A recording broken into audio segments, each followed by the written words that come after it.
নমস্কার দর্শক বন্ধু, আগামীকাল 30শে আগস্ট 2025 বঙ্গাব্দের 13ই ভাদ্র 1432 শনিবার।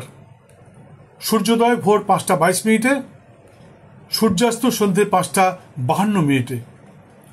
তিথি শুক্লা সপ্তমী, থাকবে 8:09 পর্যন্ত, তারপর শুরু হবে শুক্লা অষ্টমী। আগামীকাল সূর্যোদয় থেকে সকাল 7:05 মধ্যে যে সমস্ত শিশু সন্তানের জন্ম হবে তাদের হবে তুলা রাশি, শূদ্রবর্ণ। বিশাখা নক্ষত্র, দেবাড়ি বা রাক্ষসগণ, ব্যাঘ্রজনী এবং বিংশোত্তরী মতে তাদের জন্ম হবে বৃহস্পতির মহাদশায়। এদের নামের অধ্যক্ষর যদি র, ত অথবা রি দিয়ে রাখা যায় তাহলে শিশুটি ভবিষ্যতে সৌভাগ্যবান তথা বংশের নাম উজ্জ্বলকারী হতে পারে। কিন্তু আগামীকাল সকাল 7:05 পর যাদের জন্ম হবে তাদের হবে বৃশ্চিক রাশি, বিপ্রবর্ণ, বিশাখা নক্ষত্র, দেবাড়ি বা রাক্ষসগণ, ব্যাঘ্রজনী এবং বিংশোত্তরীর মতে তাদেরও জন্ম হবে বৃহস্পতির মহাদশায়। এবং দুপুর 2:38 পর যাদের জন্ম হবে তাদের হবে বৃশ্চিক রাশি, বিপ্রবর্ণ, কিন্তু তাদের হবে অনুরাধা নক্ষত্র, দেবগণ, মৃগজনী এবং বিংশোত্তরীর মতে তাদের জন্ম হবে শনির মহাদশায়। এদের নামের অধ্যক্ষর যদি দন্তন্য বা থ দিয়ে রাখা যায় তাহলে শিশুটি ভবিষ্যতে সৌভাগ্যবান, সুস্থ এবং বংশের নাম উজ্জ্বলকারী হতে পারে। বন্ধু আমি অনুসন্ধানকালে লক্ষ্য করেছি পৃথিবীর প্রতিটি মানুষ চান তাদের সন্তান সন্ততি সুস্থ, সৌভাগ্যবান তথা বংশের নাম উজ্জ্বলকারী হোক। কিন্তু যার জন্যে আমরা অনেক কিছু করে থাকি, ভালো স্কুলে পড়াই, ভালো সমাজে নিয়ে যাই বাচ্চাকে, যাতে সে সত্যি সত্যি ভালো হয়, আমাদের মনের মতন হয়, বংশের নাম উজ্জ্বলকারী হয়। কিন্তু বহু ক্ষেত্রে দেখা গেছে মানুষের সেই আশা পূর্ণ হচ্ছে না। তার কারণটা হচ্ছে ভ্রূণের জন্মক্ষণ। হ্যাঁ বন্ধু, এ বিষয়ে আমি বহুবার বলেছি, অনেক লেখা আছে, ভাগ্যফল পত্রিকায় আমি লিখি, সেখানে আপনি পেতে পারেন, বা ওয়েবসাইটে আমার যে লেখাগুলো রয়েছে সেখানে আপনি দেখতে পারেন, সেখানে আমি দিয়েছি। দেখবেন যে দারিদ্র্য যোগ কেন আসে মানুষের জীবনে, এটা আপনি দেখবেন আমার ওয়েবসাইটে, সেখানে লেখা রয়েছে।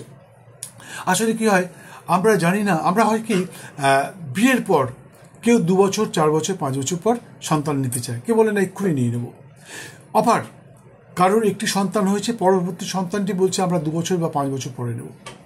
তবে এই যে সন্তান নেবেন তার আগে যাদের হয়ে গেছে তাদের কিছু করবার নেই, কারণ হাত থেকে ঢিল বেরিয়ে গেলে তারপরে আর কিছু করা যায় না, ঢিল বেরোবার আগে বলতে হয়। তাই যাদের হয়ে গেছে কিছু করবার নেই, যাদের হয়নি তারা সন্তানের জন্ম দেওয়ার আগে, অর্থাৎ স্বামী স্ত্রীর মিলনের আগে কোনো বিদগ্ধ জ্যোতিষশাস্ত্রীর কাছে যান, তার কাছে যে জানুন কোন সময় মিলিত হলে আমাদের সন্তান সত্যি একটা ভ্রূণের জন্ম হবে এবং ভ্রূণটি সত্যি সত্যি সৌভাগ্যবান তথা বংশের নাম উজ্জ্বলকারী হতে পারে। সেই অনুযায়ী আপনি সেই সময় মিলিত হন এবং মিলিত হয়ে একটি ভ্রূণের জন্ম দেন। এরপর যখন ভ্রূণটি পরিপুষ্ট হবে, ভূমিষ্ঠ হওয়ার সময় আসবে, ডেলিভারি হওয়ার সময় আসবে, সেই সময় কোনো বিদগ্ধ জ্যোতিষশাস্ত্রের কাছে যান, যে জানুন কোন দিনে কোন সময় আপনার সন্তানটিকে ডেলিভারি করালে। এখন বেশিরভাগ ক্ষেত্রেই সিজারিয়ান বেবি হচ্ছে, সিজার করে বাচ্চাকে ডেলিভারি করানো হচ্ছে, ভূমিষ্ঠ করানো হচ্ছে। তা আপনি তার কাছে যান, যে জেনে নিন কোন সময়টা সত্যি সত্যি ভালো হবে এবং আপনার সন্তান সত্যি সত্যি আপনার মনের মধ্যে সুস্থ, সৌভাগ্যবান তথা বংশের নাম উজ্জ্বলকারী হতে পারে। সেই অনুযায়ী ডেলিভারি করেন। তবে মাথায় রাখবেন, এটা কিন্তু জ্যোতিষশাস্ত্র, এটা অঙ্কশাস্ত্র। এখানে হাত, পা, মুখ, নাম, বাবার নাম, মায়ের নাম, ঠাকুরদাদার নাম, কার্ড, টিয়া পাখি, ফল ফুল, সংখ্যা এই দিয়ে কিন্তু জ্যোতিষ হয় না। তার কারণটা হচ্ছে পৃথিবীতে এখনো পর্যন্ত এমন কোনো প্রক্রিয়া বের হয়নি যার দ্বারা জন্মকালীন সঠিক নক্ষত্রের ডিগ্রি ফল বিফল নির্ধারণ করা যায়।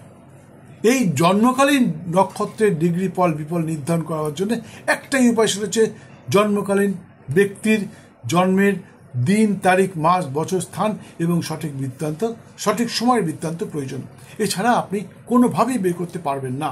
এখনও পর্যন্ত পৃথিবীতে এমন কোনো প্রক্রিয়া বের হয়নি। তাই যারা আপনার কাছে জানতে চাইবে যে আপনার জন্মের দিন, তারিখ বলুন, তাদের কাছেই যান, তাদের কাছে যে জেনে নিন। অযথা অর্থ ব্যয় করবেন না। এই জন্যে আপনাকে কোনো প্রতিকার ধারণ করতে হয় না, পাথর কবচ কিচ্ছু নিতে হয় না। এই ভ্রূণের জন্ম দেওয়ার জন্য। অবশ্য এটাও সত্যি কথা, যদি আপনার 5th হাউস ভালো না থাকে সেখানে কিন্তু প্রতিকার নিতেই হবে। 5th হাউস 9th হাউস আরও কিছু অনেক কিছু ব্যাপার আছে জ্যোতিষে, সেগুলো বলতে গেলে আপনাদের কাছে শুধু শুধু সময় নষ্ট হয়, বুঝতে পারবেন না। যদি মনে হয় আপনি স্ক্রিনে দেওয়ার নাম্বারে ফোন করে আমার কাছে আসতে পারেন, আমি বলে দেবো, অথবা আপনার নিকটস্থ কোনো জ্যোতিষ শাস্ত্রীকার যিনি সত্যিকারের জ্যোতিষ জানেন, যিনি পাথর বিক্রেতা নন, তার কাছে যান, যে সঠিক প্রতিকার নিন, সঠিক বিষয়টি জানুন। যাই হোক, সুস্থ থাকুন, ভালো থাকুন, দিনটা আপনার খুব ভালো যাক। জয় মা।